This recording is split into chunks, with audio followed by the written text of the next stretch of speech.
पहाड़ों वाले जंगल में पिछले कई दिनों से बारिशें हो रही थी। रानू चिड़िया अपने दोनों बच्चों के साथ सहमी हुई अपने घर में बैठी थी। उनके तूफान के कारण उसका घर जोर जोर से हिल रहा था। जगह जगह से घर में सुराख हो गए थे जहाँ से पानी टपक रहा था। सारा घोंसला और घर पानी से भर रहा था। एक तेज हवा का झोंका आता है और घर और भी जोर से हिलना शुरू हो जाता है। मम्मा, मुझे डर लग रहा है। मम्मा, हमारा घर, अब हम क्या करेंगे? बच्चों, जल्दी से इस घर से बाहर निकलो कि अब किसी भी समय टूट सकता है। हवा और भी तेज चलना शुरू हो गई है। चलो जल्दी करो।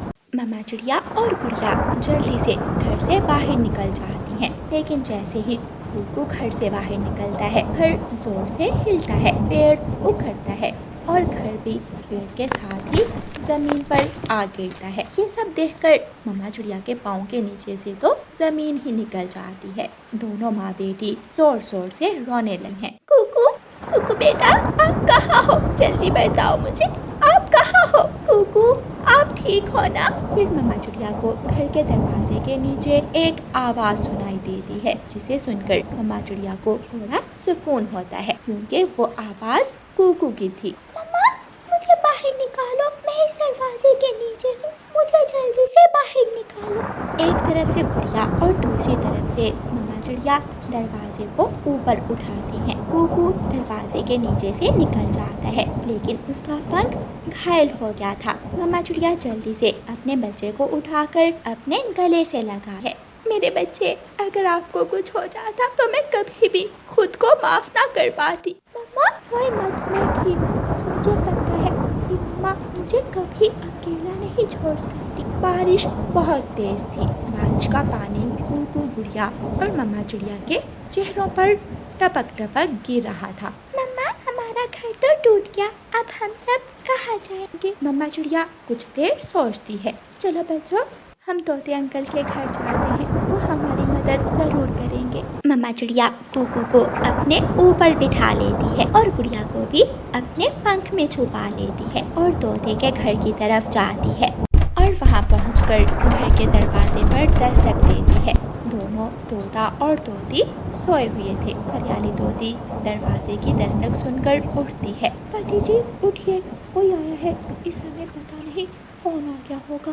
मैं सुराख में से देखता हूँ, ना जाने कौन आ गया है इस समय हमारी नींद खराब करने। तोता दरवाजे के सुराख में से देखता है। बाहर रानू चिड़िया अपने दो बच्चों को लिए खड़ी थी। तोता वापिस आता है। कौन है पति जी? रानू बहन आई है, लगता है उसका घर टूट गया है, हमारे पास मदद के लिए आई होगी। हमारा तो खुद का घर कमजोर है, इतना बोझ तो हमारा घर भी नहीं उठा सकता। अगर हम उसे अपने घर में ले आए तो हमारा घर भी टूट जाएगा। हाँ हरियाली, कहे तो तुम बिल्कुल ठीक रही हो।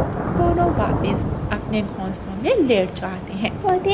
तोते भैया, दरवाजा खोले, मैं हूँ रानो। रानो दरवाजे पर कई बार दस्तक देती है, लेकिन तोते दरवाजा नहीं खोलते। फिर रानो चिड़िया भारी दिल के साथ वहाँ से चली जाती है। मम्मा, तोते अंकल ने तो हमारी मदद नहीं की, अब हम कहाँ जाएंगे? बच्चों, मैं कबूतर अंकल के घर की तरफ जा रही हूँ, वो तो हमारी मदद जरूर करेंगे। रानो चिड़िया कबूतर के घर पहुंचकर दरवाजे पर दस्तक देती है।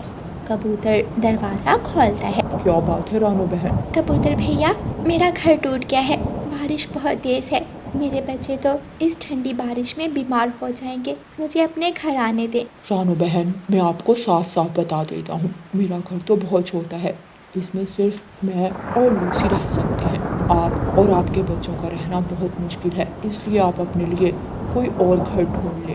रानू चिड़िया कबूतर को कोई जवाब दिए बिना ही वहाँ से उड़ जाती है। रानू चिड़िया अपने बच्चों को लेकर एक घने पेड़ के नीचे जाकर बैठ जाती है। एक अंधेरी रात और ऊपर से तेज बारिश। जंगल के सभी पक्षी अपने अपने घरों में आराम से बैठे थे, लेकिन एक रानू चिड़िया ही थी जो अकेली अपने बच्चों को लेकर आशियाना ढूंढ रही थी। रानू चिड़िया की नजर दूर एक पेड़ पर बने घर पर जाती। रानू चिड़िया एक नई आशा लेकर उस घर की तरफ जाती है और दरवाजे पर दस्तक देती है। कोई है क्या इस घर में? कोई है? कोई मेरी मदद करे। कालू, देखना कौन कमबख्त आ गया है इस समय मेरी नींद खराब करने। बड़ी मुश्किल से मेरी आंख लगी थी। मैं अभी जाता हूँ। कालू कौवा दरवाजा खोलता है। जी, आप कौन? कौवे भाई, मैं रानो चिड़िया हूँ। हमारा घर टूट गया है, आप हमें आज की रात अपने घर में आश्रय दे दें। कालू कौवा हंसता है। जान न पहचान, मैं तेरा मेहमान। जाओ, निकल जाओ यहाँ से। हमने कौन सा बेसहारा पक्षियों की मदद करने का ठेका उठा रखा है। प्लीज कौवे भैया, मेरी मदद करें, मैं बहुत मजबूर हूँ। इतने में गोरी कौवे भी घर से बाहर आती है। ठीक है, तुम्हें हम एक शर्त पर अपने घर रखेंगे। तुम हर रोज हमारे लिए भोजन लाया करोगी। तुम हमें भोजन दोगी और हम तुम्हें बदले में रहने की जगह देंगे। ठीक है, मैं ला दिया करूंगी भोजन आप दोनों को। फिर रानो चिड़िया अपने बच्चों को साथ लेकर कौवों के घर चली जाती है।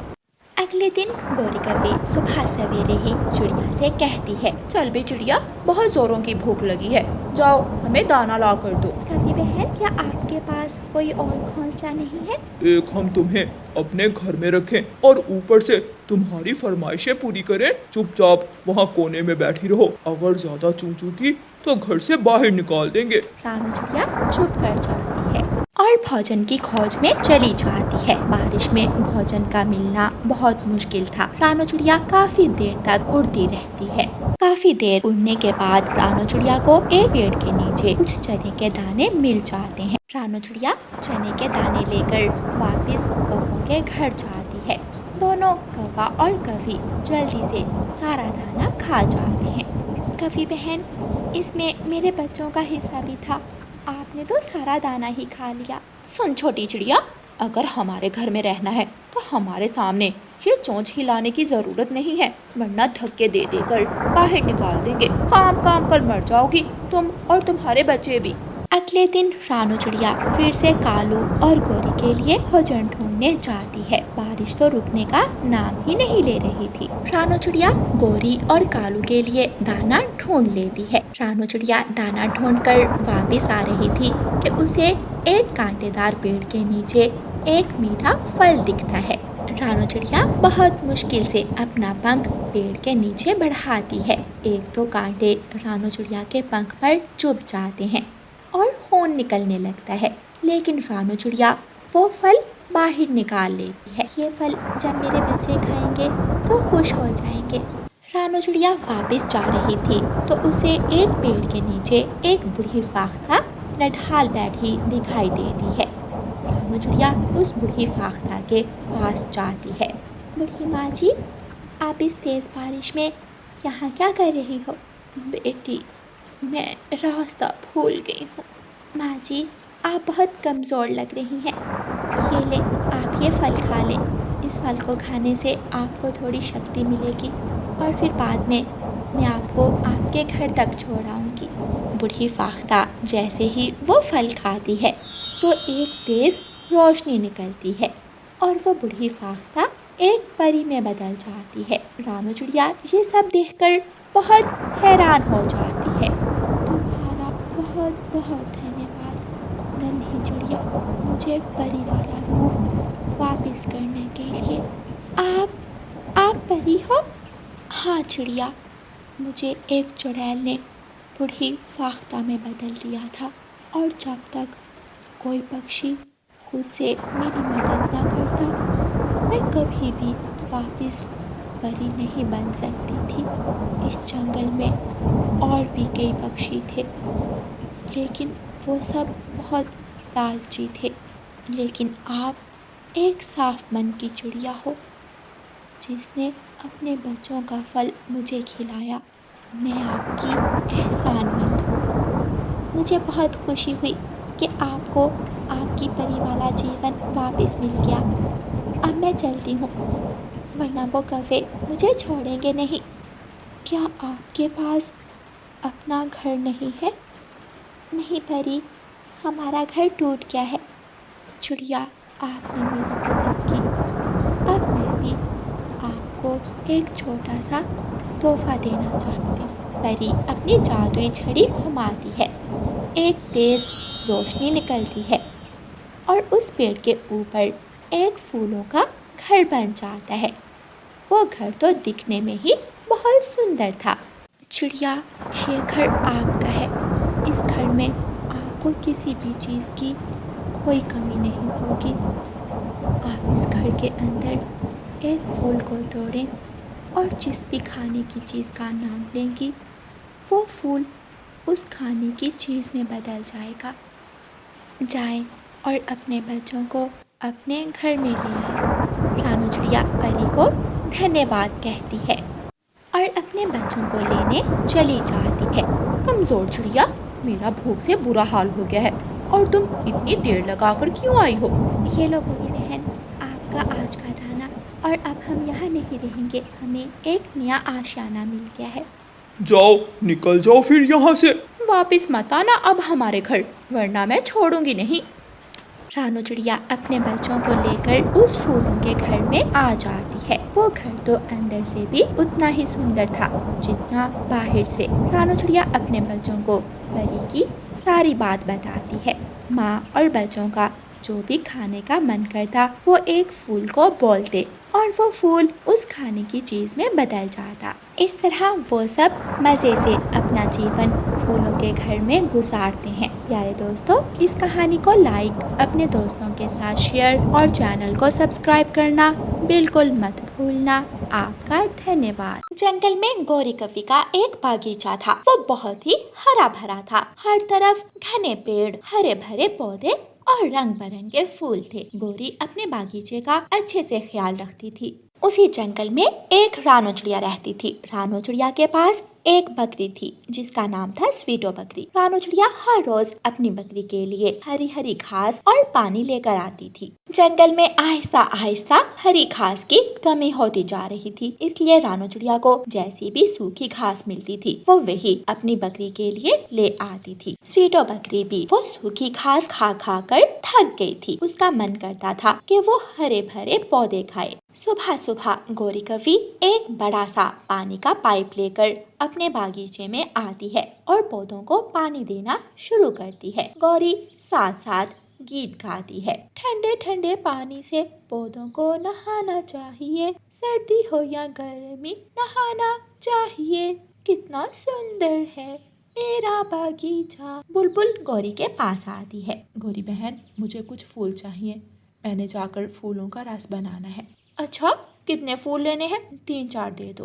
निकालो जल्दी से 1000 रुपए। 1000 रुपए? किस चीज के? मैंने तो बस तुमसे 4 फूल मांगे हैं। मेरे बागीचे के 4 फूल भी तुमसे महंगे हैं। पैसे दो और फूल ले लो, वरना यहाँ से जल्दी बनो। अजीब सरफिरी सी कवि हो तुम, अपना इलाज करवाओ जाकर। मोटी बुलबुल, अपनी चोंच बंद कर और निकल जा यहाँ से। सुबह सुबह मेरा मूड मत खराब कर। बुलबुल वहाँ से चली जाती है। गौरी फिर से पाइप उठाती है और पौधों को पानी देने लगती है। पानी देने के बाद गौरी कवि वापस घर चली जाती है। रानू चिड़िया बाजार सब्जियां लेने गई हुई थी। आज वो अपनी बकरी की रस्सी को कसकर बांधना भूल गई थी। बकरी थोड़ा सा आगे होती है और रस्सी खुल जाती है। बकरी वहाँ से चल पड़ती है। स्वीटो बकरी चलती चलती गौरी कवि के बागीचे में पहुँच जाती है। गौरी के बागीचे में हरी भरी घास और पौधे देखकर बकरी के मुंह में पानी आ जाता है। बकरी पौधे खाना शुरू करती है। वो जी भरकर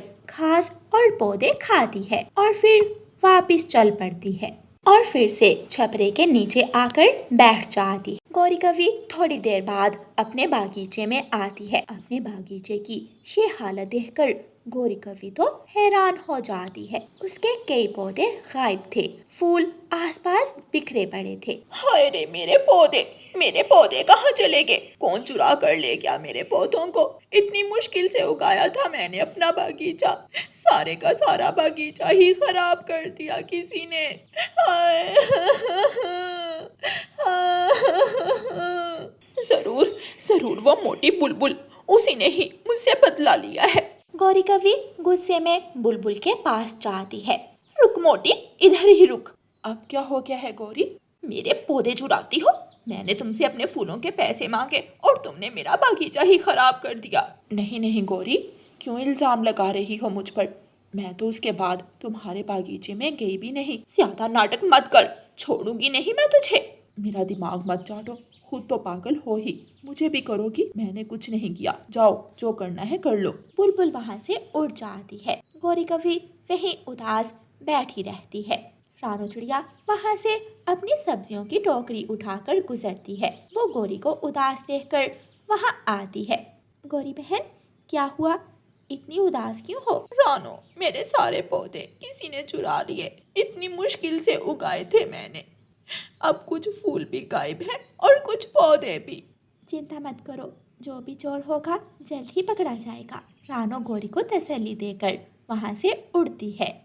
रास्ते में रानू चिड़िया को घास दिखती है। रानू चिड़िया वो घास काटती है और अपने घर ले जाती है। स्वीटो बकरी, ये लो, ये घास खा लो, आपने सुबह से कुछ भी नहीं खाया होगा। लेकिन स्वीटो बकरी तो पहले ही गौरी के आधे पौधे खा चुकी थी। अब उसे भला कहाँ भूख थी। क्या हुआ स्वीटो, आप घास क्यों नहीं खा रही? वो मुझे अभी भूख नहीं है, जब भूख लगेगी तब खा लूंगी। सुबह का आपने कुछ भी नहीं खाया और अभी भी भूख नहीं है, अजीब बात है। अच्छा, मैं जा रही हूँ। रानू चिड़िया अपने घर जाती है, सब्जियां निकालती है, उन्हें धोती है और काटती है और रसोई में जाकर सब्जी बनाना शुरू करती है। रात हो जाती है। स्वीटो बकरी को फिर से भूख लगना शुरू हो जाती है। फिर से पेट में चूहे दौड़ रहे हैं। इस सूखी घास खाने में वो मजा कहाँ जो उस बगीचे के पौधे खाने में आता है। वो पौधे तो बहुत स्वादिष्ट हैं।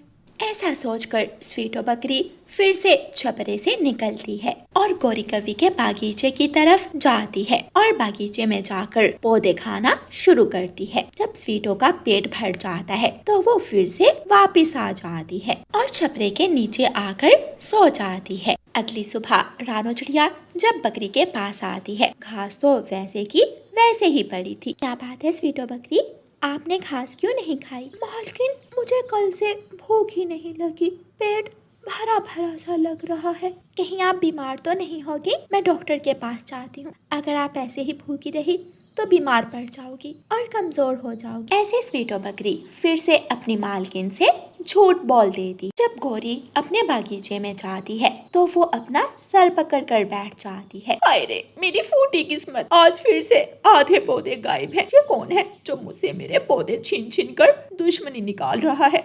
लूसी कबूतरी का घर बगीचे के पास ही था।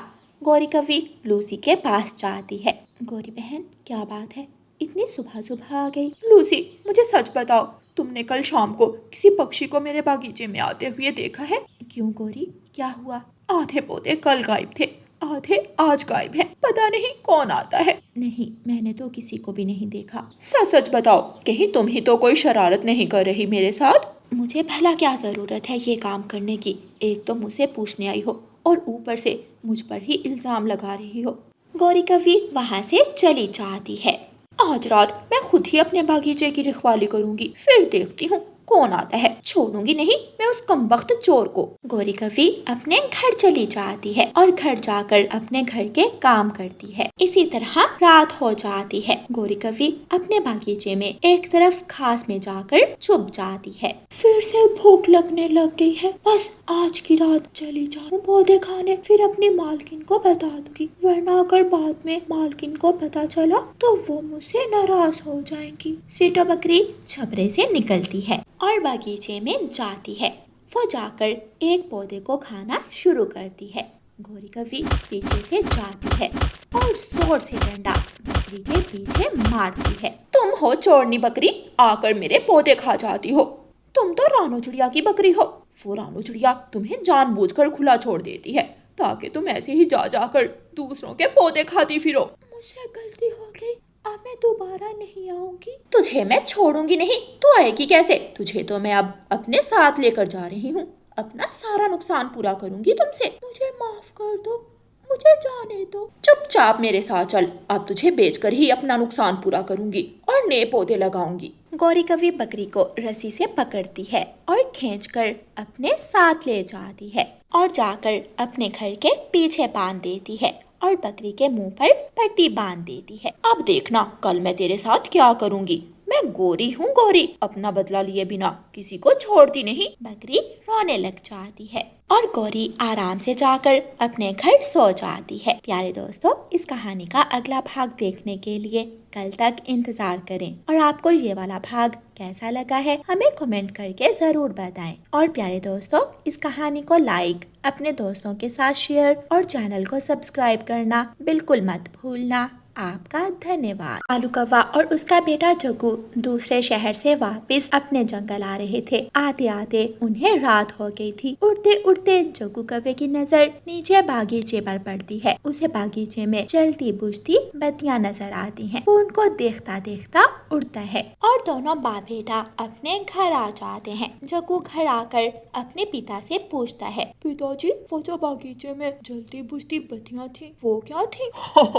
जग्गू बेटा, उन्हें जुगनू कहते हैं। वो रात के समय ऐसे ही जलते रहते हैं। रोशनी वाला पक्षी? नहीं जग्गू बेटा, वो पक्षी नहीं है, वो कीड़ा है, लेकिन जब वो उड़ता है तो अपने पीछे रोशनी जलाता है। पिताजी, मुझे भी वो जुगनू चाहिए, मुझे भी वो ला कर दो। ठीक है, मैं कल रात को जाऊंगा और अपने बेटे को ढेर सारे जुगनू ला कर दूंगा। जग्गू खुश हो जाता है। ऐसे ही कौवों का परिवार बातें करते करते सो जाता है। अगले दिन कालू कौवा काम पर चला जाता है और जग्गू अपने दोस्तों से मिलने चला जाता है। कीकी, तुम्हें पता है मेरे पापा आज रात क्या लाएंगे? बताओ, क्या लाएंगे तुम्हारे पापा? वो एक रोशनी देने वाली चीज लाएंगे। दिया या फिर लालटेन, इसमें देखने वाली क्या बात है? नहीं नहीं, मेरे पिताजी आज मेरे लिए जुगनू लेकर आएंगे, ढेर सारे जुगनू, वो जो अपने पीछे रोशनी जलाते हैं। मैं तुम्हें भी दिखाऊंगा। शाम हो जाती है। कालू कौवा अपने काम से घर आ जाता है। जग्गू भी घर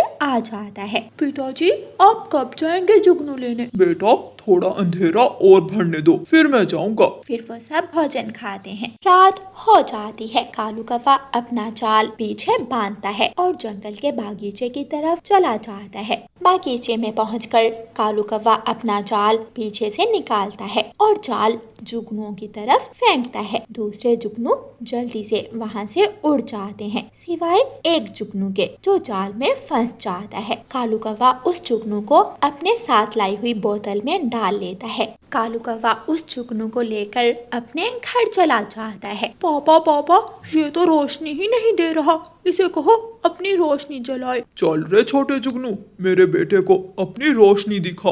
वो नन्हा जुगनू रोने लग जाता है। कालू कौवा अपना पंख जोर से बोतल के ऊपर मारता है। जुगनू डर से रोशन हो जाता है। जुगनू की रोशनी देखकर जग्गू खुश हो जाता है। अगली सुबह जुगनू के माता पिता बहुत उदास थे। हमारा जुगनू रात को अपने दोस्तों के साथ गया था, उसके बाकी दोस्त वापस आ गए हैं, लेकिन वो अभी तक नहीं आया। मैं उनसे पूछ कर आता हूँ कि वो कहाँ चला गया है। पापा जुगनू दूसरे जुगनुओं के पास जाता है। चिंटू जुगनू, मेरा बेटा अभी तक क्यों नहीं आया? कहाँ गया है वो? अंकल जी, वो रात को हमारे साथ ही था। हम सब बागीचे में रोशनी चमका रहे थे कि अचानक से एक काले रंग का पक्षी आता है। वो पक्षी तो इतना काला था कि हमें हमारी रोशनी में भी नजर न आया। उसने जाल फेंका और आपका बेटा उस जाल में फंस गया। क्या तुम बता सकते हो वो पक्षी उसे कहाँ लेकर गया है? वो उसे लेकर पहाड़ों वाले जंगल की तरफ गया था। पापा जुगनू जल्दी से वापस अपने घर जाता है और मम्मा जुगनू को सारी बात बताता है। पापा जुगनू और मम्मा जुगनू जल्दी से अपने बेटे की खोज में अपने घर से निकलते हैं। नदी पर रानो चिड़िया अपने बेटे कुकू के साथ बैठी थी। पापा जुगनू और मम्मा जुगनू वहाँ आते हैं। चिड़िया रानी, हमारी मदद करो। जुगनू, आप तो रात के समय निकलते हो, आज दिन में कैसे आना हुआ? चिड़िया, हमारा बेटा रात को इस जंगल के बागीचे में आया था। उसे तुम्हारे जंगल के एक काले पक्षी ने पकड़ लिया है। क्या तुम बता सकती हो कि वो कौन हो सकता है? हमारे जंगल में तो एक ही काले पक्षियों का जोड़ा रहता है और वो है कौवों का जोड़ा। मम्मा, कल जग्गू भी कह रहा था कि उसके पापा एक चमकने वाली चीज उसे ला कर देंगे। कहीं वो जुगनू ही तो नहीं? फिर तो पक्का वही है। आप दोनों ऐसा करें, मेरे घर आ जाएं, मैं आपको आपका बेटा ला कर दूंगी। वो कौवे बहुत खतरनाक हैं, अगर आप दोनों वहाँ के तो वो आपको भी कैद कर लेंगे। फिर रानो चिड़िया पापा जुगनू और मम्मा जुगनू को अपने घर ले जाती है। मम्मा, अगर हमने उन कौवों से कहा कि जुगनू वापस करो तो वो हमें जुगनू वापस नहीं देंगे, तो हम भी वो काम करेंगे जो वो कौवे करते हैं, छुप कर बैठेंगे और जब कोई भी घर में नहीं होगा तो जुगनू ले आएंगे। मम्मा चिड़िया और कुकू कौवों के घर की तरफ जाते हैं और वहाँ जाकर एक पेड़ के पीछे छुप जाते हैं। जग्गू बेटा, मैं बाजार जा रही हूँ, तुम घर पर ही रहना। ठीक है मम्मा, आप जाएं। गौरी कौवी अलमारी से पैसे निकालती है, एक टोकरी उठाती है और बाजार की तरफ चली जाती है। मैंने तो अपना जुगनू कीकी को भी दिखाना था, ऐसा करता हूँ उसे अपने घर ही ले आता हूँ। ऐसे सोचकर जग्गू अपने घर से निकलता है और अपने दोस्त कीकी के घर की तरफ चला जाता है। पीछे से रानू चिड़िया और उसका बेटा कुकू पेड़ से बाहर निकलते हैं। वो कौवों के घर में जाते हैं और जुगनू को बोतल से बाहर निकालते हैं। जुगनू रोने लग जाता है। रो मत नन्हे जुगनू, हम आपको आपके मम्मा पापा के पास लेकर जा रहे हैं। ये सुनकर जुगनू खुश हो जाता है। रानू चिड़िया और कुकू जुगनू को लेकर घर चले जाते हैं। वहाँ अपने मम्मा पापा को देखकर जुगनू उनके गले लग जाता है। शुक्रिया चिड़िया, हमारी मदद करने के लिए हम हमेशा आपके आभारी रहेंगे। इसमें शुक्रिया की क्या बात है, मैं भी एक माँ हूँ और मैं दूसरी माँ का दुख समझ सकती हूँ। अगर मेरा कुकू गुम हो जाता तो मैं भी ऐसे ही परेशान रहती। कुकू बेटा, आप इन तीनों जुगनुओं को अपने पंख में छुपा लो और इन्हें वापस छोड़ाओ, कहीं फिर से वो कौवे इनको पकड़ ना ले। आपका धन्यवाद चिड़िया रानी, हमें मौका मिला तो हम भी आपके इस एहसान का बदला जरूर देंगे। फिर वह सब कुकू के पंखों में छुप जाते हैं और कुकू उन्हें अपने साथ लेकर उड़ जाता है। जब जग्गू अपने दोस्त कीकी को लेकर अपने घर वापस आता है तो बोतल में जुगनू नहीं था। मेरा जुगनू वो कहाँ गया? मैं तो यही छोड़ कर गया था। जग्गू, तुमने मेरे साथ मजाक किया है, तुम्हारे पास कोई भी रोशनी देने वाली चीज नहीं थी। मैं जा रहा हूँ वापस। गौरी भी घर आ जाती है। मम्मा, मेरा जुगनू अब इस बोतल में नहीं है। जुगनू बेटा, तुमसे ढक्कन खुला छूट गया होगा, तुम्हारे पापा तुम्हें और मजे मजे के खिलौने ला कर देंगे। कुकू मम्मा जुगनू, पापा जुगनू और उनके बेटे जुगनू को उनके जंगल छोड़ आता है और वापस अपने घर आ जाता है। प्यारे दोस्तों, इस कहानी को लाइक, अपने दोस्तों के साथ शेयर और चैनल को सब्सक्राइब करना बिल्कुल मत भूलना। आपका धन्यवाद।